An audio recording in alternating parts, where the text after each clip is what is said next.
Hey guys, welcome back to ProjectLeanNation YouTube channel, where we give you the most valuable, holiest, sacred, awesome nutrition and lifestyle information so that you can live your life optimally. And today's topic is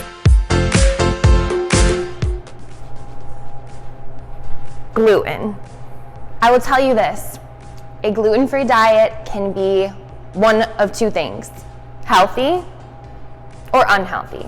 So a lot of people think that if you cut gluten out of your diet, you're automatically making a great decision. But in fact, you may not be making a good decision when you go to the grocery store and you pick up gluten-free foods. And that's because there are massive amounts of processed gluten-free foods on the market today. A lot of gluten-free alternatives are actually just as unhealthy as the processed stuff that you were eating before. You may be asking yourself, what's wrong with gluten-free products? I thought we took the gluten out and now it's supposed to be healthy, Laura. So what is the problem with my gluten-free products? Well, oftentimes gluten-free products are high in added sugar. They're high in processed fats like hydrogenated oils.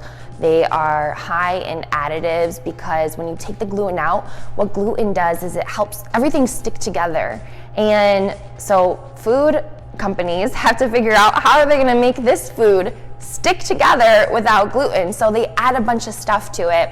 And most of the time, just this combination of all these refined products to try and find this perfect texture without the gluten is just not healthy for you. And you want to stay away from foods that are high in lots of ingredients, like we always say. So really, gluten-free bread products and other kinds of things aren't going to be your best bet. Gluten isn't necessarily a bad thing for everybody. So you have to figure out, is gluten something that irritates you? If so, maybe it's best if you should cut it out.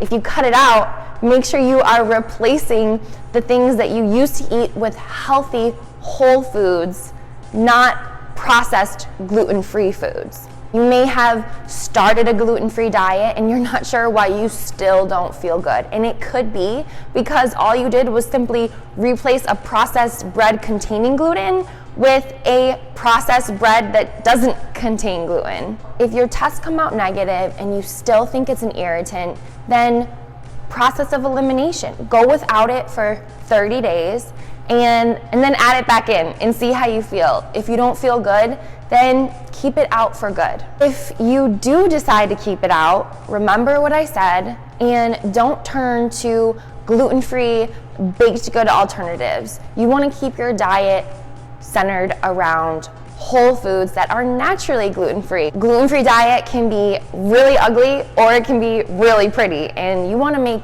your gluten-free diet real pretty. Thank you so much for tuning in. Subscribe to our channel before you leave, and we'll see you next time.